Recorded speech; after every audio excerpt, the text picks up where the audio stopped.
JDU और BJP के रिश्तों की उल्टी गिनती शुरू हो चुकी है। पिछले 24 घंटों के दौरान बीजेपी और जेडीयू के नेताओं के बीच फोन पर कई दौर की बात हो चुकी है। गुरुवार को बीजेपी के पूर्व अध्यक्ष नितिन गडकरी ने जेडीयू अध्यक्ष शरद यादव से मुलाकात भी कर ली, लेकिन दोनों दलों के दिलों की दूरियां कम नहीं हुई। The kind of language, the kind of slogans were raised in Panaji Goa conference.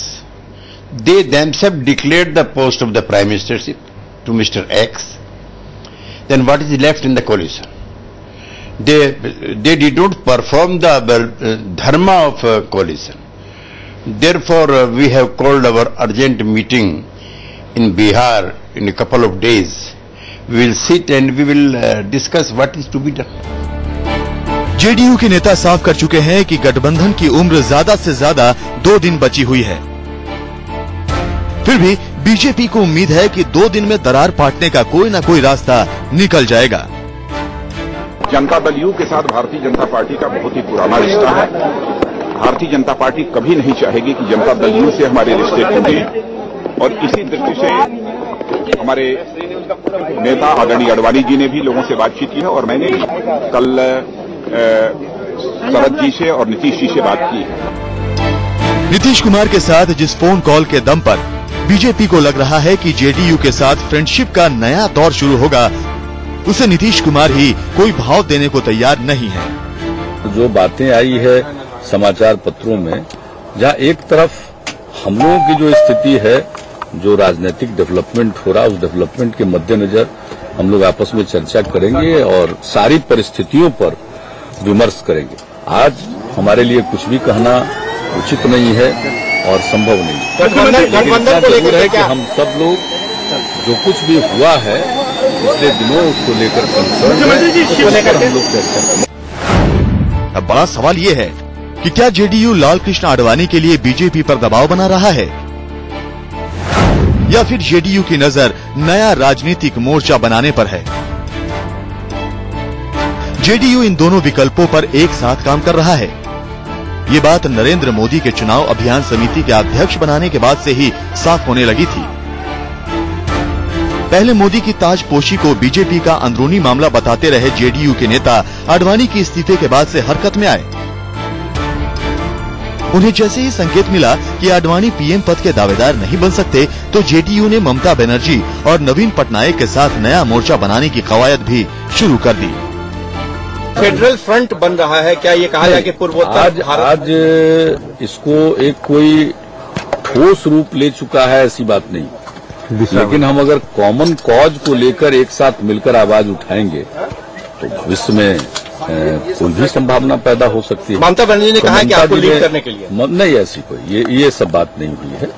उन्होंने ये कहा कि नवीन बाबू से उनकी बातचीत हुई। हमने कहा कि जरूर आप और नवीन बाबू बात कर लीजिए, हम लोग भी पिछड़े राज्य हैं तो हम लोग मिलजुल करके आवाज लगाएंगे तो ज्यादा जोरदार आवाज होगी।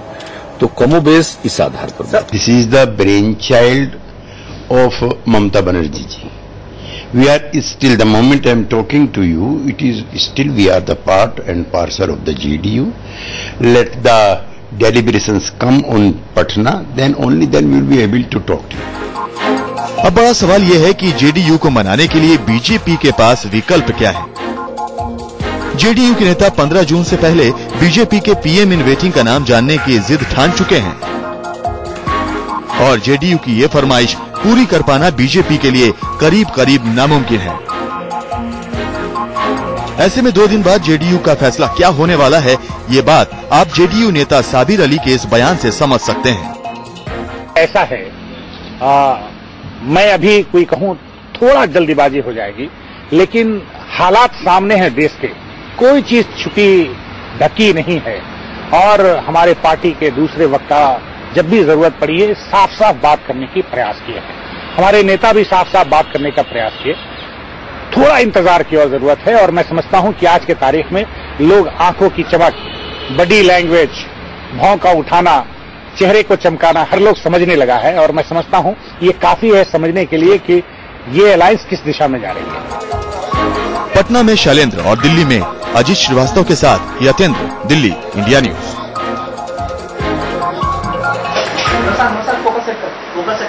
तो सवाल सबसे बड़ा यह है कि 17 साल पुरानी दोस्ती क्या अगले 2 दिनों में टूटने जा रही है? लगता तो ऐसा ही है, क्योंकि जिस तरह की शर्तें जनता दल यूनाइटेड ने बीजेपी के सामने रखी है, उसे मारना बीजेपी के लिए असंभव ही नहीं, नामुमकिन सा लगता है। जनता दल यूनाइटेड का कहना है कि 2 दिनों के अंदर अपने प्रधानमंत्री पद के उम्मीदवार का नाम बता दे। क्या यह संभव होगा बीजेपी के लिए? मुश्किल ही नहीं, असंभव लगता है। इसी मुद्दे पर बात करने के लिए हमारे साथ तमाम मेहमान जुड़ चुके हैं। बीजेपी के राष्ट्रीय प्रवक्ता सुधांशु त्रिवेदी जी, डॉक्टर सुधांशु त्रिवेदी हमारे साथ है। हमारे पास जनता दल यूनाइटेड की तरफ से शाबिर अली साहब हैं। कांग्रेस के राष्ट्रीय प्रवक्ता वीम अफजल साहब हमारे साथ जुड़े हुए हैं। इसके अलावा वरिष्ठ पत्रकार एनके सिंह हमारे साथ हैं और गुलाब घोष जो कि आरजेडी में नेता प्रतिपक्ष है, वो भी हमारे साथ जुड़े हुए हैं। सबसे पहले सुधांशु त्रिवेदी जी, आपके पास क्या 2 दिनों के भीतर आप जेडीयू को प्रधानमंत्री पद का उम्मीदवार बता देंगे? देखिए, भारतीय जनता पार्टी का प्रधानमंत्री का उम्मीदवार कौन होगा, इस विषय में एक नहीं कई बार पार्टी अपना मत स्पष्ट कर चुकी है कि पार्टी की सर्वोच्च संस्था संसदीय बोर्ड उचित समय पर यह निर्णय लेगी कि पार्टी का प्रधानमंत्री का उम्मीदवार कौन होगा।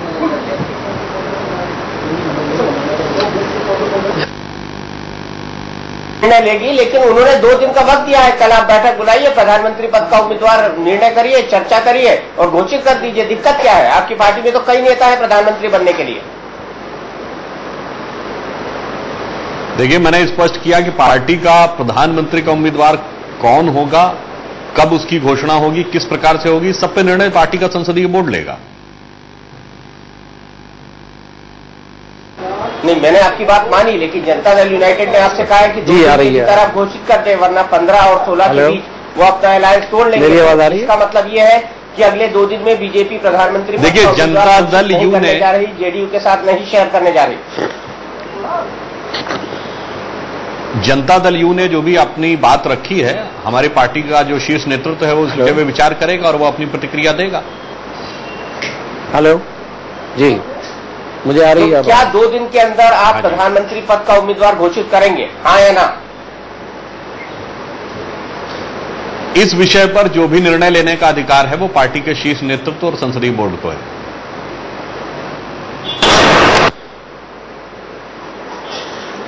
सुधांशु जी बच के बोल रहे हैं, लेकिन मीम अफजल साहब, क्या 2 दिन के भीतर संभव होगा बीजेपी के लिए कि प्रधानमंत्री पद का अपना उम्मीदवार घोषित कर दें? अगर नहीं घोषित करेंगे तो जनता दल यूनाइटेड से इनका गठबंधन टूट जाएगा। देखिए, वैसे तो ये इन दोनों के दरमियान का मामला है। मैं तो पहले दिन मामला है सर, मैं तो गठबंधन टूट रहा है, सबसे बड़ा विपक्षी गठबंधन टूट रहा है जो 10 साल से आपके खिलाफ खड़ा है। इनकी पार्टी का ही क्यों मामला है? मैं तो पहले दिन तो प्रधानमंत्री तो देश का होगा, खाली बीजेपी का तो होगा नहीं। जिस दिन ये मोदी जी ने कमान ली थी कैंपेन कमेटी की, मेरा पहला रिएक्शन ये था कि एनडीए टूट गया है, और मैं ये मानता हूं कि एनडीए अब टूट चुका है। और आज जो कुछ भी ये शर्त रखी गई है, ये मेरे ख्याल में सांप के मुंह में छछूंदर जैसा मामला है, जो ना उगला जाएगा ना निगला जाएगा। तो मतलब आपने घोषित कर दिया कि जेडीयू और बीजेपी का तलाक हो चुका है? मैं तो यही समझता हूं कि इसको तकरीबन ये तो पहले दिन ही मुकम्मल हो गया था। जो 1.5 साल से अंदरूनी तौर पर झगड़ा चल रहा था, वो मोदी जी के आते ही वो सेटल हो गया, और मैं ये समझता हूं कि शायद जेडीयू अपना माइंड बना चुका है। डॉक्टर त्रिवेदी, कांग्रेस ने घोषणा कर दी है, कांग्रेस को लगता है कि उन्होंने पहले ही दिन कहा था गोवा के बाद कि एनडीए टूट जाएगा, और अब उनको लगता है कि आपका और जनता दल यूनाइटेड का तलाक निश्चित है। देखिए, हम अपनी तरफ से एनडीए को नहीं तोड़ना चाहते, और बिहार में भी जो भाजपा जदयू का गठबंधन है उसको एक प्रचंड जनादेश बिहार की जनता ने दिया था। तो हमारी तरफ से यह प्रयास रहेगा कि यह गठबंधन न टूटने पाए। अंतिम क्या परिणति होगी तो परिस्थितियों पर निर्भर करेगा। मतलब आप भी मानकर चल रहे हैं कि आप तो प्रधानमंत्री पद का उम्मीदवार बनाएंगे नहीं, तो जेडीयू का जाना निश्चित है, क्योंकि आप कह रहे हैं कि आप नहीं छोड़ना चाहते, लेकिन जेडीयू तो छोड़ना चाहता है, पूरी दुनिया को पता है। मैं कह रहा हूं कि प्रधानमंत्री का हमारा उम्मीदवार कौन होगा और कब उसकी घोषणा होगी, ये तो पार्टी का शीर्ष नेतृत्व तय करेगा। अब रही बात इस पे किसी प्रकार की शर्त की, तो उस पर भी क्या प्रतिक्रिया देनी है, यह भी हमारा शीर्ष नेतृत्व तय करेगा। यहां बस हमारा जो मूल सिद्धांत है या मूल भाव है वो ये है कि हम गठबंधन को अपनी तरफ से नहीं तोड़ना चाहते। आप नहीं तोड़ना चाहते, लेकिन साबिर अली जी तोड़ने को तैयार है। क्यों? कल तक आप कह रहे थे मोदी बीजेपी का अंदरूनी मामला है, एकाएक क्या हो गया 48 घंटों में? साबिर अली साहब जरा देश को यह भी समझाइए। देखिए, मैं दीपक जी आज भी कह रहा हूं कि जो प्रचार समिति का अध्यक्ष बनाया गया ये उनका अंदरूनी मामला था, है, इसमें कोई दो राय नहीं है। लेकिन उसके बाद जो डेवलपमेंट हुई, जिस तरह की प्रतिक्रिया आई, जिस तरह की वक्तव्य आने लगे, जिस तरह का बॉडी लैंग्वेज बोलने लगा, ये मुझे कहने की जरूरत नहीं। आप ट्वीट्स को देखें, आप लोगों के वक्तव्य को देखें। हमारा जो शीर्ष नेताओं का जो ऑब्जेक्शन था, जो वक्तव्य थी, जो हमारे एग्जीक्यूटिव कमेटी और नेशनल काउंसिल ने जो फैसला लिया था, उससे हमारे बड़े गठबंधन बीजेपी को हम लोगों ने बड़ी सफाई ईमानदारी के साथ अवगत करा दिया था और हम लोग उस पर कायम है। और ये भी कह रहे हैं कि आपने 31 दिसंबर 2013 तक का वक्त दिया था, अब 2 दिन का टाइम क्यों दे रहे हैं? साबिर अली जी, मैं आपको उस कन्वेंशन की याद दिला रहा हूं। आपने 31 दिसंबर 2013 तक का वक्त दिया था, अब 2 दिन क्यों बोल रहे हैं कि 2 दिन के अंदर बताएं अपना उम्मीदवार? वो ऐसा है, हम लोगों ने समय दिया था कि आप उस वक्त तय करें, बिल्कुल सही बात है, उससे कोई हम लोग ना मुकर रहे हैं और ना उससे ना है। लेकिन जो डेवलपमेंट हुआ, डेवलपमेंट जेडीयू की तरफ से नहीं हुई। जो प्रतिक्रियाएं आ रही हैं, जो वक्ताएं आ रही हैं, जो लोग कह रहे हैं, जो बॉडी लैंग्वेज कहा जा रहा है, जो इंप्रेशन जा रहा है, ये किसी से छुपी नहीं है। तो हमारी पार्टी का जो मंशा था, जो बात की गई, उससे हमारी भी कहीं डगमगाहट नहीं है। हम उस पर खड़े हैं। तो हम तो सोचेंगे हमारी पार्टी का भी अपना एजेंडा है, बीजेपी का अपना एजेंडा है। हमारी पार्टी उनके अंदर विलय नहीं है, उनकी पार्टी हमें विलय नहीं है। हमारा एक कॉमन एजेंडा है, उससे कहीं भी कोई लकीरें बदलती हैं तो स्वाभाविक रूप से हमें सोचना है। उनकी पार्टी हमें विलय नहीं है, हमारा एक कॉमन एजेंडा है, उससे कहीं भी कोई लकीरें बदलती हैं तो स्वाभाविक रूप से हमें सोचना है, और वह हम कर रहे हैं। तो साबिर अली जी, आपने 15 तारीख तक का वक्त दिया था, क्या 1-2 दिन और 1-2 हफ्ते और का वक्त दे सकते हैं आप बीजेपी को कि आप भैया प्रधानमंत्री पद के उम्मीदवार पर सहमति बना लें और हमसे बात कर लें? आपने अभी 15 तारीख तक का। देखिए ऐसा है दीपक जी कि राजनीति में जैसे सिचुएशन बनते हैं वैसे ही स्टेप लिए जाते हैं, चाहे वो आज हो या पहले हो या कभी के हों। राजनीति में सिचुएशन देख के फैसले किए जाते हैं। अगर हम देश में राजनीति करते हैं तो देश के परिप्रेक्ष्य में और इश्यूज के और हालात के परिप्रेक्ष्य में देख के हर राजनीतिक पार्टियां फैसला लेती है और हमारी भी पार्टी उसी दिशा में चल रही है। नहीं, आप ये मानते हैं ना, आपने 2 दिन का वक्त दिया है कि आप ये एक बात टाटा वाटा करना है बीजेपी को, 2 दिन का वक्त दिया है। दीपक जी, एक बात मैं साफ रूप से कह दूं कि नीतीश कुमार एक पहला शख्सियत है कि बीजेपी के साथ रहकर गठबंधन में सरकार चलाकर माइनॉरिटी का वर्टिकल डिवाइड करके वोट लिया है।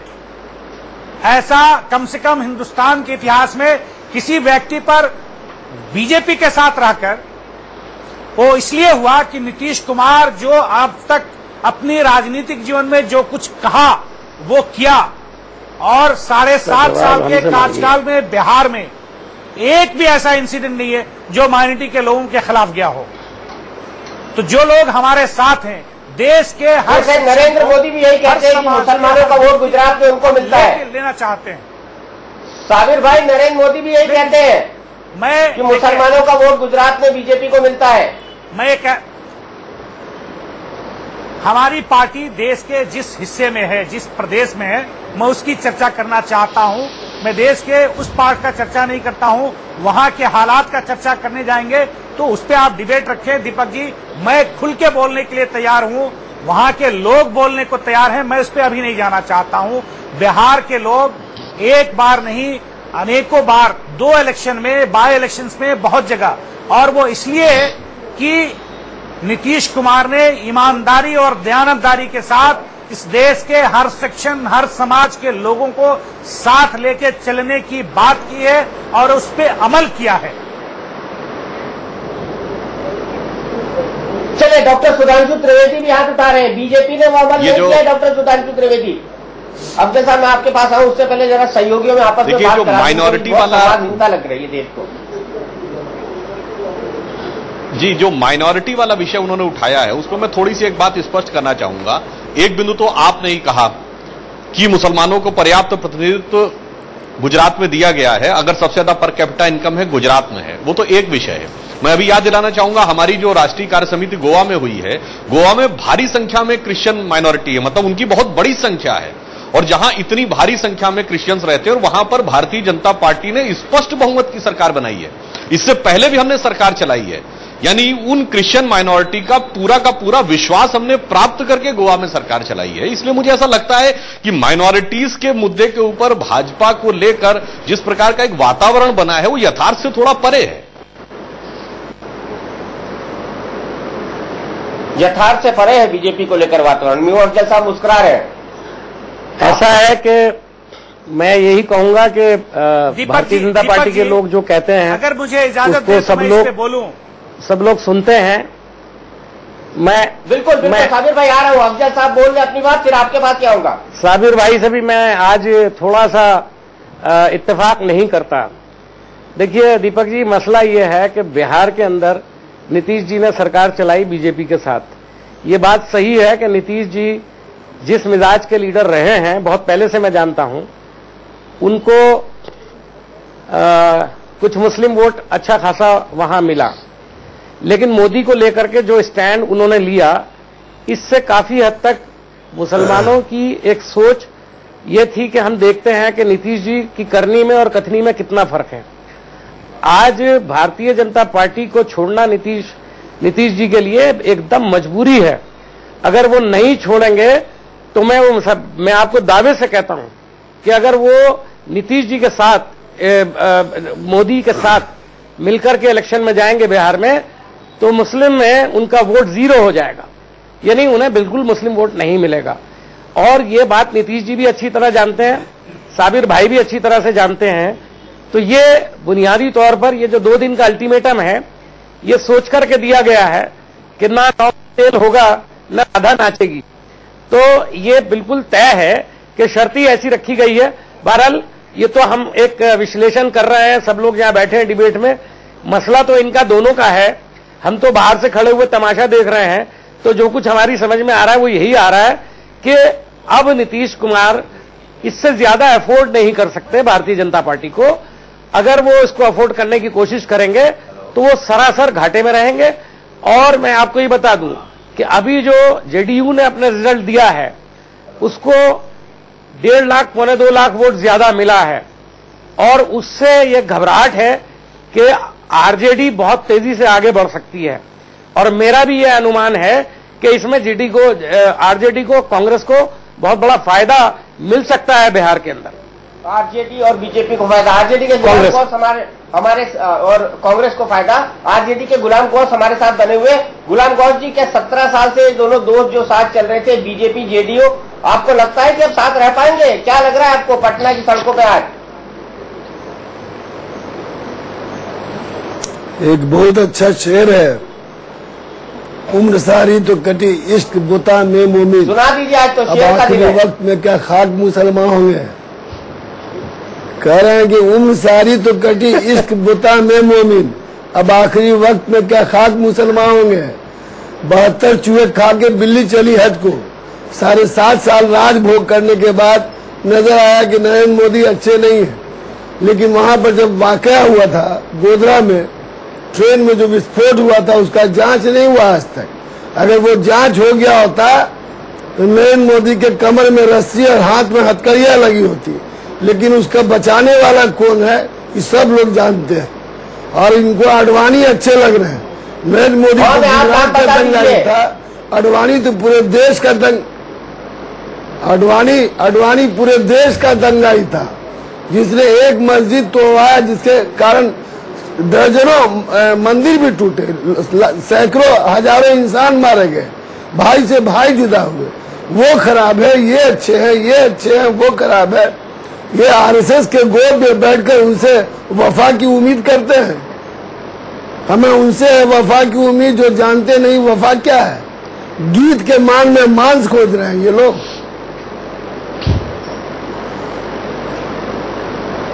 इसलिए ये उससे साथ रहे। बड़ा आक्रामक बोलते हैं साबिर भाई, फर्क नहीं होता। साबिर भाई से नहीं बिल्कुल साबिर भाई से बोलने से साबिर भाई अब आप मुझे मालूम है क्या खास मुकदमा होंगे आप। मैं आज जानते फिर हमको बुलाइए। नहीं, मेरा सवाल बड़ा सीधा है आपसे और आप गुलाम गौर साहब अपनी बात खत्म कर चुके हैं। उनका कहना है कि आखिरी वक्त में आप क्या खास मुसलमान होंगे। देखिए ऐसा है दीपक जी कि मुझे उन लोगों से सबक लेने उम्र सारी तो कटी इश्क बता मैं मोमिन, मैं अब आखिरी वक्त में क्या खाक मुसलमान होंगे। 72 चूहे खाने के बाद पता चला कि आडवाणी जो शुक्लर है और नरेंद्र मोदी कॉमनल है। हम लोग एक सिरे से इसको मानते हैं सर ये पार्टी कॉमनल है। हमारे नेता लोग तो बहुत बड़े दंगाई को जेल भेजने का सुन ले जेडीयू का क्या कहना है, जो है सुन ले जेडीयू का क्या कहना है। हाँ सुन लेते जेडीयू क्या कह रहा है साबिर भाई, फिर से बोल दिया उनने। जिस नेता और जिस पार्टी की बात कर रहे हैं उनकी राजनीतिक परिप्रेक्ष्य में जब सबसे पहले सीएम बने तो किसके सहारे उस दरवाजे से प्रवेश किए ये भूल गए। ये आप उनको मैं याद दिला दूंगा, जब लालू जी पहले चीफ मिनिस्टर बने वो उनकी अपनी कमाई नहीं थी, वो कमाई थी जनता दल की और उसके नेतृत्व दिल्ली से हो रही थी और उसमें बीजेपी सहयोगी थी। उस प्रवेश में इन्होंने प्रवेश किया तब अच्छा लगा। दूसरी बात, हमने किसी को सर्टिफिकेट देने का काम नहीं किया, हमने किसी का नाम नहीं लिया। हम जिसके साथ रहे उसके साथ काम करने के बावजूद 7.5 साल पटल और जमीन पर ईमानदारी दयानदारी के साथ अपने एजेंडे को लागू किया।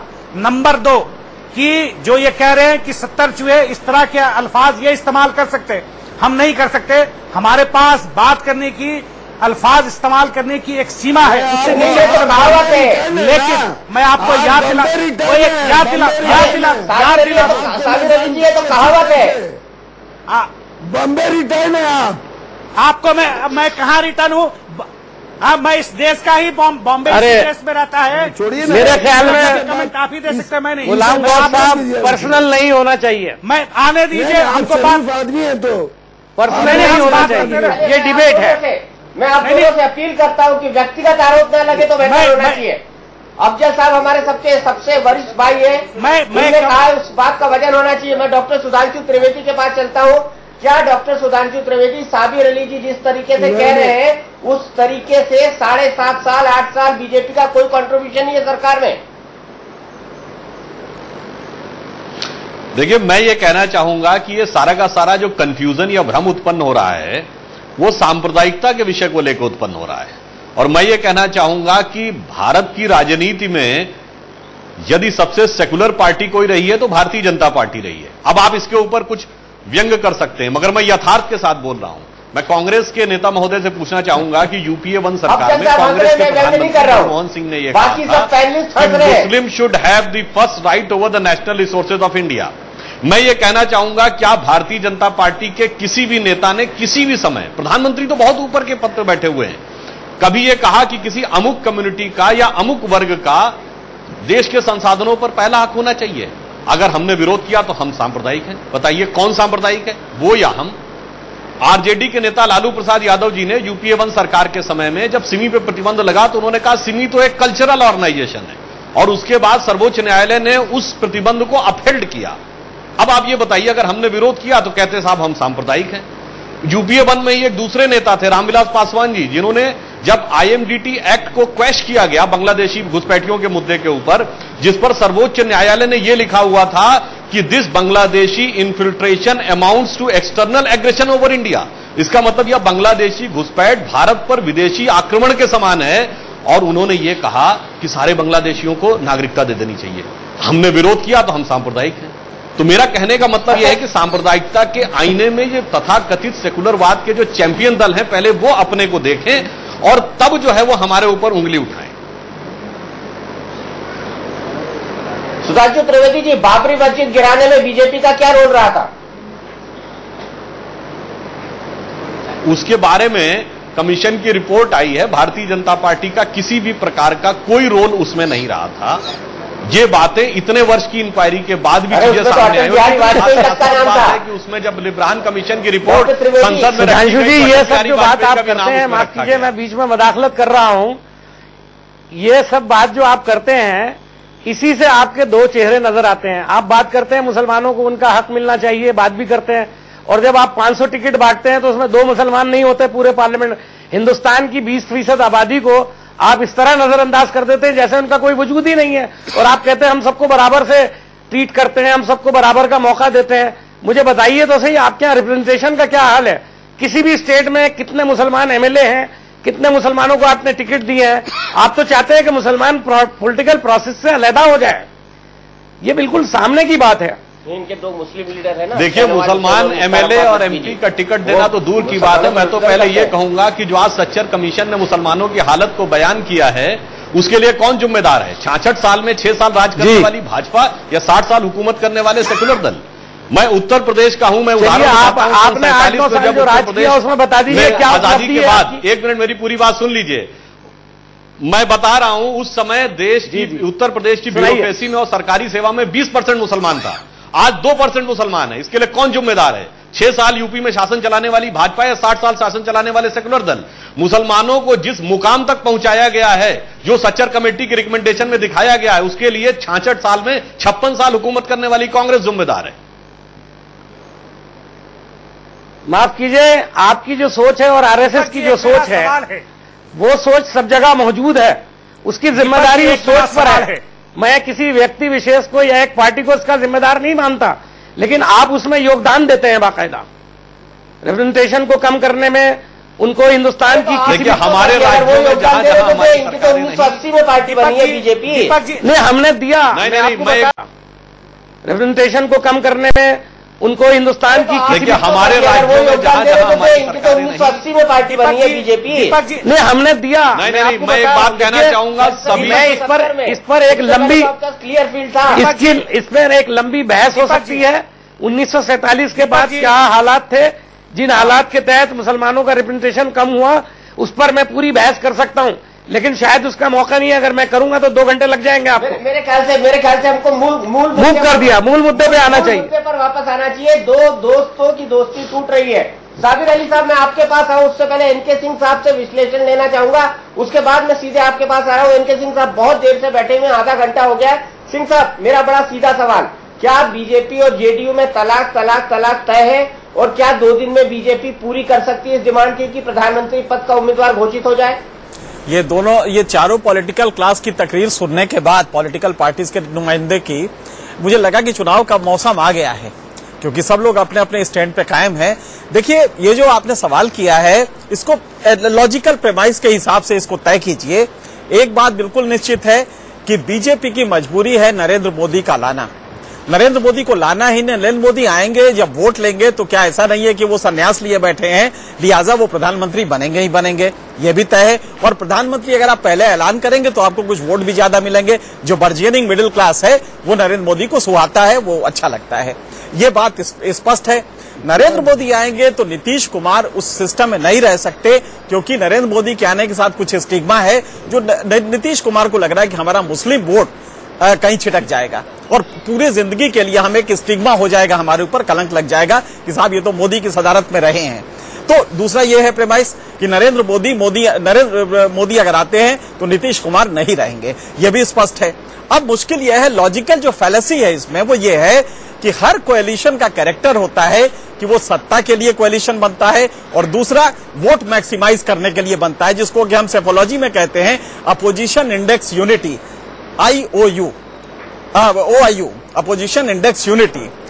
OIU अगर आप देखें तो जरूरी है कि अगर वोट मैक्सिमाइज करना है तो नीतीश कुमार और बीजेपी को एक साथ रहना चाहिए, लेकिन जो दोनों प्रेमाइस हमने पहले कहे हैं उसका सीधा मतलब है कि ये दोनों कहीं भी साथ नहीं रह सकते, यह स्पष्ट है।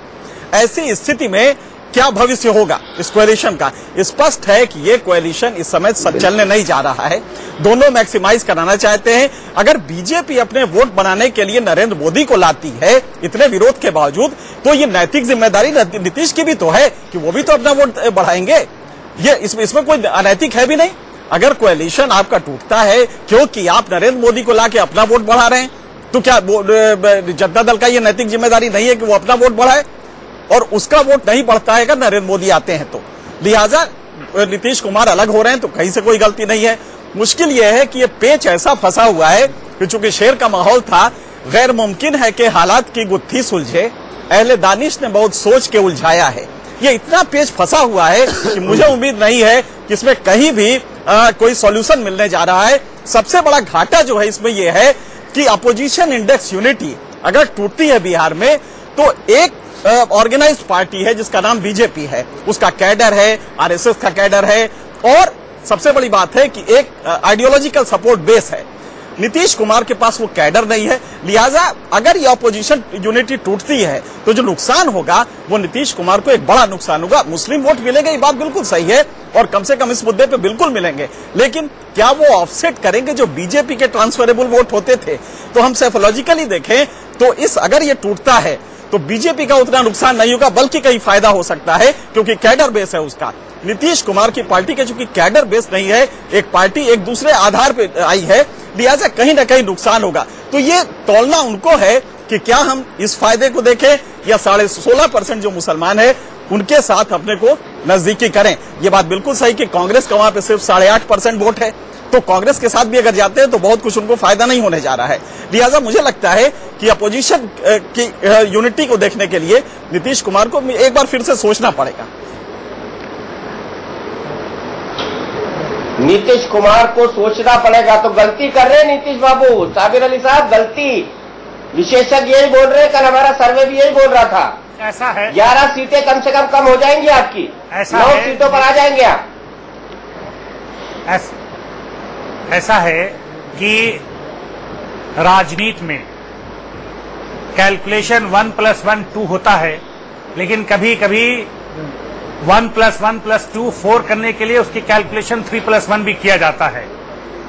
मैं आपको ये बताऊं दीपक जी कि नीति, राजनीति में नीति एक बार तय हो जाती है और जो लकीरें खिंच जाती है उसमें घाटे और नफे का दूसरा सेकेंडरी रहता है, दूसरे पैदान पे उसको आंका जाता है।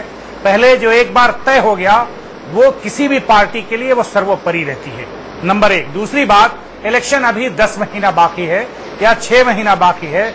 इलेक्शन जब आएगा, हर आदमी जब राजनीति करता है तो बहुत उसमें गहन मंथन होती है।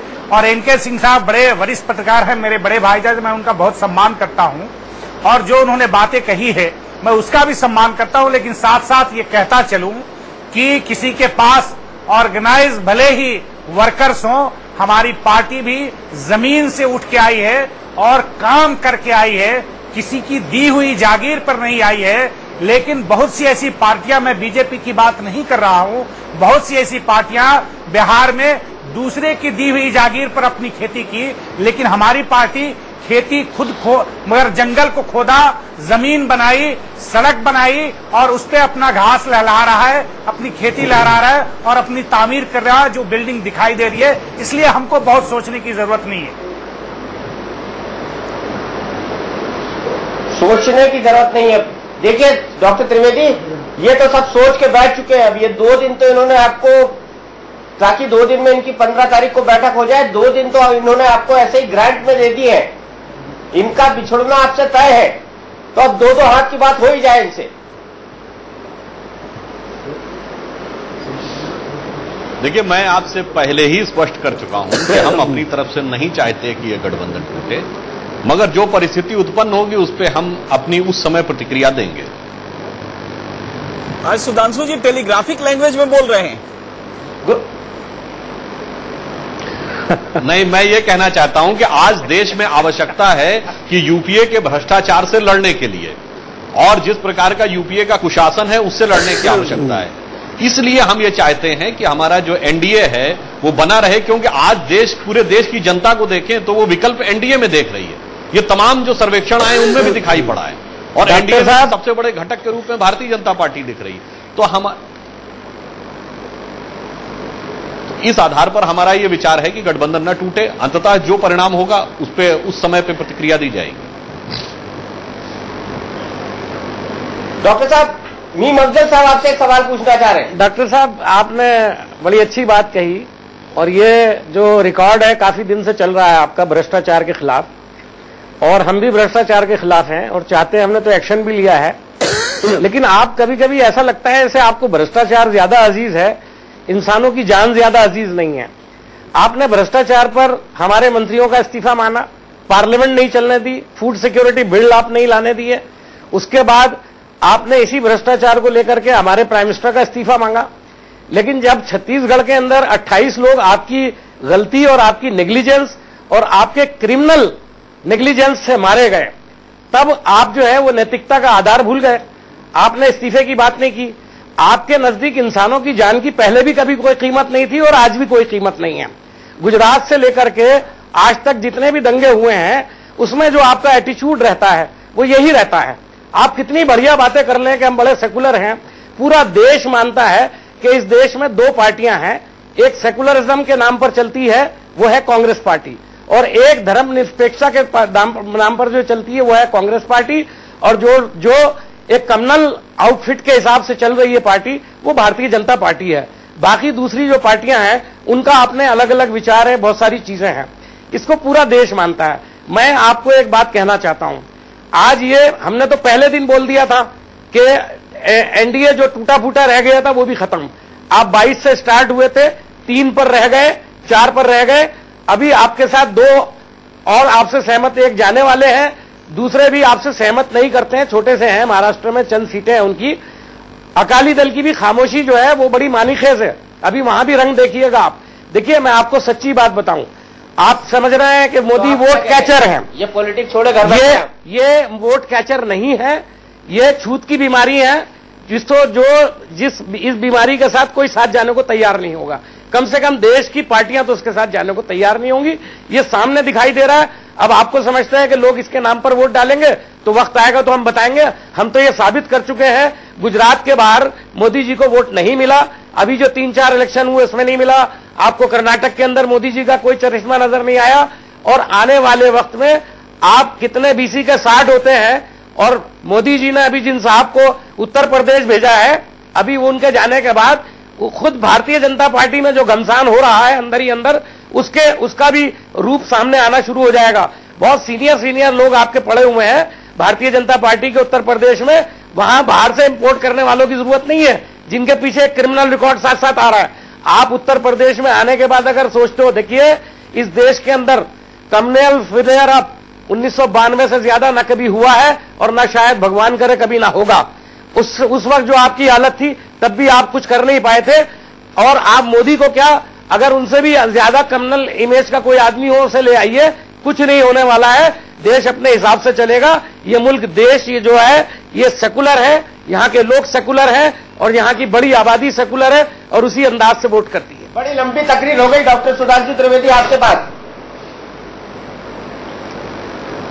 हाँ जी, मैं ये कहना चाहूंगा, जो अपनी लंबी तकरीर मीम साहब ने दिया है उसमें 2 पॉइंट उन्होंने उठाए।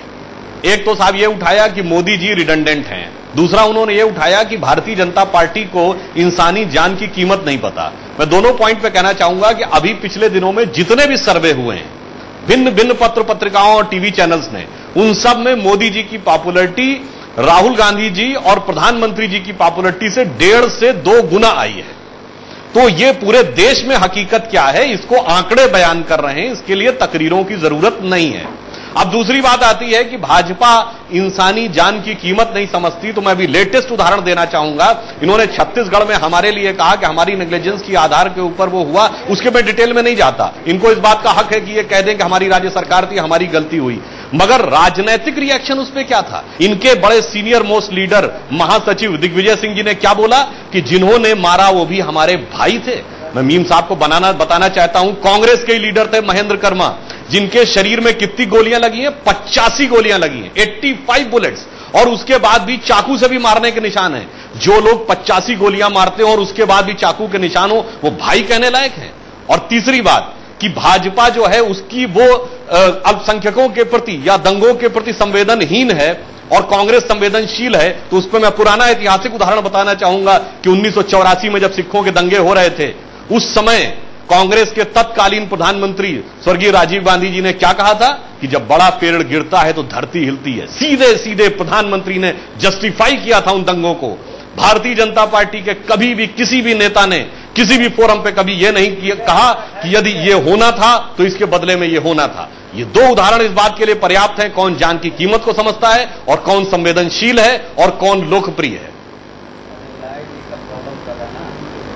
चलिए फिर बहस सांप्रदायिकता वाले मुद्दे पर आ गए, लेकिन साबिर अली जी कुछ कहना चाहते हैं। साबिर अली जी, एक खुलासा कर ही जाइए, आपने 2 दिन का अल्टीमेटम दिया है पीएम कैंडिडेट के लिए, 3 दिन का दिया है, 4 दिन का दिया है, कितने दिनों का दिया है? देखिए, ऐसा है, वार्ता जब हम लोग बहुत पुराने एलाइज हैं, बात होती है और मैं समझता हूं कि समय और दिनों की बात नहीं है। हमारे पार्टी में सब लोगों को पता है, चर्चा हो रही है, हमारी मंशा भी बिल्कुल साफ है, लाइन भी क्लियर है। नीतीश कुमार जी जिस वक्त दिल्ली में अपनी बातों को रख रहे थे, उन्होंने कह दिया कि हमने जो कहा है इसमें किसी तरह का कोई बदलाव नहीं, और मैं समझता हूं कि उस पर हम लोग कायम है। लेकिन मैं ये कहता चलूं कि जो उदाहरण अभी देखने को मिल रहा था, तो उसमें बात एक निकल के आई कि दंगा, चाहे वो 84 का दंगा हो या गुजरात का, मैं समझता हूं ये नरसंहार था और इस देश के लिए काले दिन थे और ये कभी भुलाए नहीं जा सकते, चाहे वो जिस समुदाय के साथ हुआ हो। अगर वो सिख समुदाय के साथ हो, आज भी लोग जब ये मामला उठ के आता है कोर्टों पर, तो उनकी दर्द देखकर हम लोगों को चैनल पे देखते तो सीना फट जाता है। इसी तरह आज भी गुजरात का नाम आता है, उस नरसंहार का नाम आता है, तो सुनने के बाद कोई भी इंसान के जिसके सीने में दिल होता है, उसके आंख से आंसू टपक जाते हैं। लेकिन बड़ी अफसोस इस बात की है, तो 2002 के दंगों के बाद नीतीश कुमार ने मंत्री पद क्यों नहीं छोड़ा? बागडोर थी साबिर अली जी, जिसके हाथ में बागडोर थी, नीतीश कुमार ने मंत्री पद क्यों नहीं छोड़ा था? मैं आपको उस बात पे आता हूं, मैं बिल्कुल उस बात पे एक बागडोर थी, नीतीश कुमार ने मंत्री पद क्यों नहीं छोड़ा था?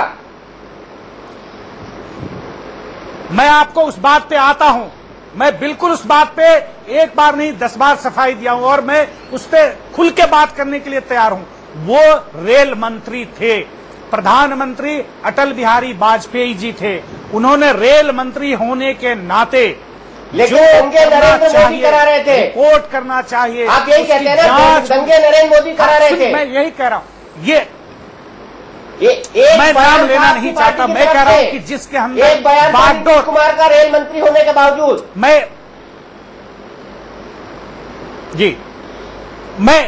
मैं आपको मेरी बात दीपक जी कह लेने दीजिए। आप बड़े, मैं समझता हूं कि आप अपने आप में एक पूरा इंस्टीट्यूशन है मीडिया के लिए, इसलिए आपके लिए पूरे देश को सम्मान है और हम लोग तो सम्मान करते ही हैं। मैं ये कह दूं कि जिसके हाथ में बागडोर होती है, ये उसकी जिम्मेदारी होती है, उसको देखना। दंगे बहुत जगह हुए, पहले भी हुए, बहुत से राजनीतिक दल के साथ हुए जो उनके पास रहा, लेकिन कंट्रोल किस तरह किया गया, उसको स्ट्राइक कैसे किया गया, उसका लोगों को किस तरह का सपोर्ट मिला या उसको विड्रॉ किया, पुलिस का उसमें किस तरह का रोल रहा, ये बड़ा महत्वपूर्ण है। दंगा हुआ उसका सवाल नहीं है, कैसे डील हुआ सवाल ये है, और जो उस पर रिएक्शन है सवाल ये है। एक मासूम औरत के पेट चीर कर बच्चा निकाला जाता है, दंगा इस तरह नहीं होता। दंगा ये नहीं लगता 2002 के दंगों के वक्त नीतीश कुमार को पद छोड़ना था। साबिर अली साहब, आपका वक्त खत्म होता है, गुलाम गौर जी बहुत देर से नहीं जुड़े हुए। मैंने आपने मुझ पर ध्यान ही नहीं दिया, शायद आप भूल गए कि मैं भी बैठा हुआ हूँ पटना में। मैं कह रहा था कि साबिर अली साहब जो ठीक कहा, आपकी फ्रेम आ रही थी, जा रही थी, कुछ टेक्निकल प्रॉब्लम था। नहीं ठीक है, अच्छा कोई बात नहीं है। जिस तरह से सिख भी हमारे भाई है, उनका कत्लेआम हुआ तो उनके लिए बीजेपी वालों को बहुत दर्द हुआ, हम लोग को भी दर्द है। वो हमारे भाई हैं। उसी तरह मुसलमान में अगर कहीं मारे जाते हैं, चाहे बाबरी मस्जिद के शहादत के बाद, चाहे जो है वो गुजरात में जो दंगा हुआ, और एक बात बताना भूल गए साबिर अली साहब कि इसी नरेंद्र मोदी ने कहा था उस समय पर कि जो गोधरा में साबरमती एक्सप्रेस में विस्फोट हुआ, यद्यपि ये तय नहीं हो पाया कि वो विस्फोट बाहर से हुआ या अंदर से हुआ, और उन्होंने कहा कि इसके बाद ऐसी प्रतिक्रिया होनी स्वाभाविक था। यानी प्रायोजित दंगा हुआ नरेंद्र मोदी की ओर से, और उससे बदतर अडवाणी जी है जिनको लोग सेकुलर बता रहे हैं। इसने तो पूरे देश में दंगा करवाया, मस्जिद टूटे, मंदिर टूटे, इंसान इंसान से लड़े। इसलिए इन लोग से वफा की उम्मीद नहीं की जा सकती है।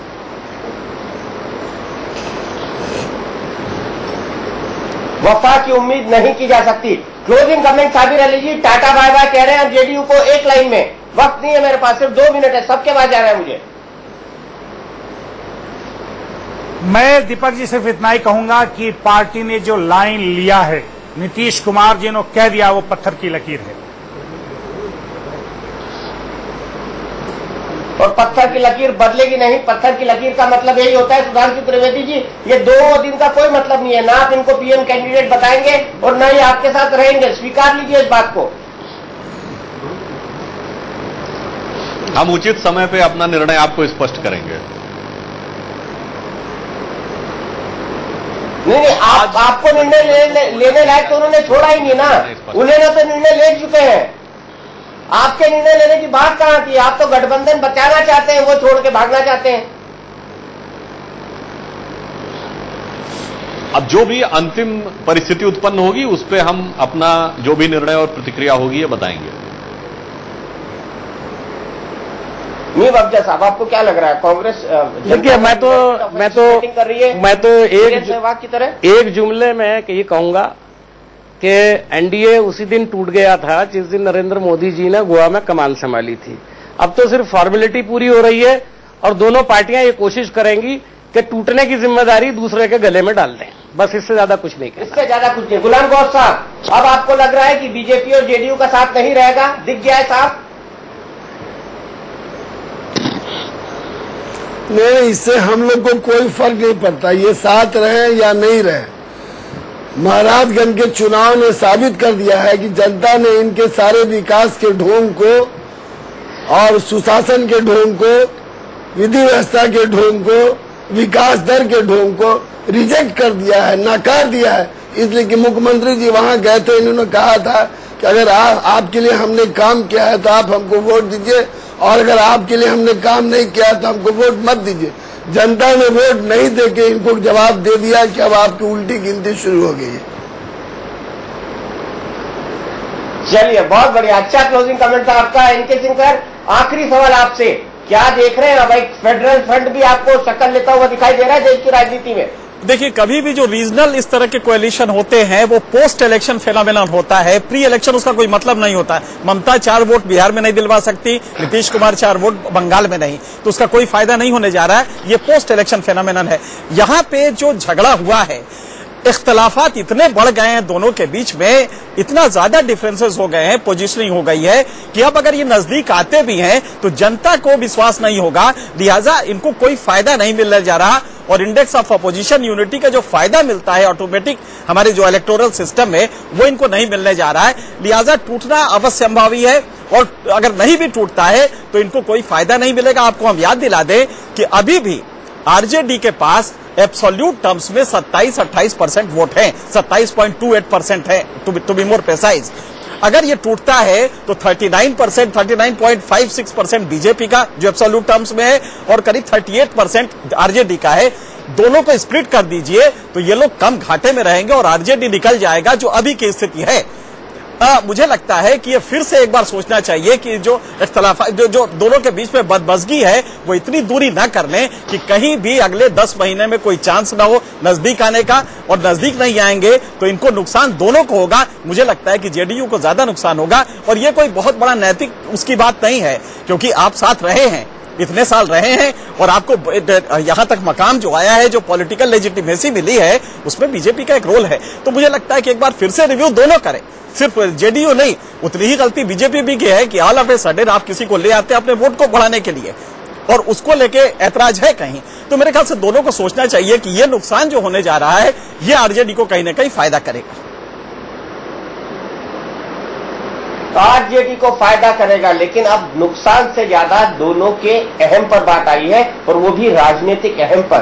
तो मुश्किल लगता है आज की बहस को सुनने के बाद कि जेडीयू और बीजेपी के बीच आने वाले समय में किसी तरह का कोई रिश्ता बचेगा। और दो लोग ऐसे भी हैं जो इस बात को सुनकर मुस्कुरा रहे हैं, वो है कांग्रेस और आरजेडी के नेता, क्योंकि उनको पता है कि अगर ऐसा होता है तो बिहार में नए राजनीतिक समीकरण बन जाएंगे। इंडिया न्यूज पर खबरों का सिलसिला लगातार जारी है।